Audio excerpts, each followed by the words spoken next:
Македонските граѓани лани изедоа повеќе од тони половина канцерогено српско брашно.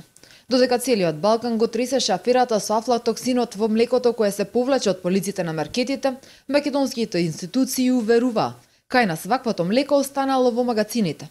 Стотици тегли со непозната содржина се продавале како мед во реонот на Кичево и Охрид. Сомнителни пестициди за прскање на овошките беа запленети во Преиспанско. Ваквите случувања последните месеци го отворија прашањето колку е безбедна храната што ја јадеме. Додека институциите смируваат, граѓаните се сериозно загрижени и за безбедноста и за составот на храната која ја купуваат. Не сметам дека е здраво. Зошто? Па зашто има многу пестициди. Храната ни најмалце безбедна затоа што народов јаде, не знае што јаде. Све е затровано, све е нечисто, со бактерии. Дори да ти е страф и да јадеш што било. Се што ќе излезе нов производ е добар и држи месец до 2 до 3 стандарти, после тоа може да го фариде. Исто беше сега скоро со млеко.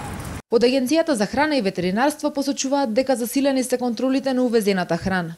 За домашното производство пак уверуваат дека е безбедно. Декларациите се посебен проблем, велат од агенцијата. Па затоа од лани започнале со посебен систем за контрола на тоа колку производот навистина ги содржи состојките кои стојат на пакувањето. Агенцијата за храна и ветеринарство веќе спроведува мониторинг програма за безбедност на храната и во таа мониторинг програма, значи штом го давате производот на анализа во лабораториите, се прави анализата и се компарира дали она што е најдено во производот е декларирано во декларацијата и доколку производот не соодветствува со квалитетот, се отстранува од прометот. Одделението за заштита на потрошувачите во Агенцијата за храна и ветеринарство постои од 2007 година. Усно, писмено или по интернет. Овде граѓаните се жалат кога имаат проблем или сомнеш за некој прехранбен производ.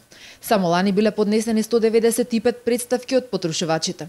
66% од нив инспекторите потврдиле дека се основани.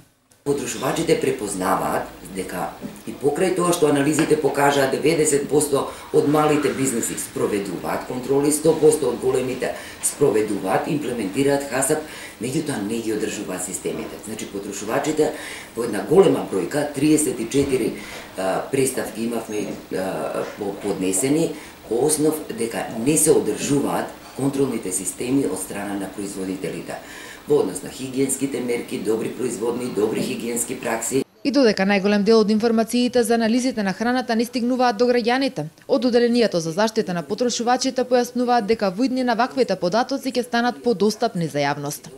Во меѓувреме најавуваат засилување на контролите. Но проблемите не запираат овде. Она што е последно во низата афери поврзани со храната е пченица со тешки метали која повторно од Србија пристигна во Македонија.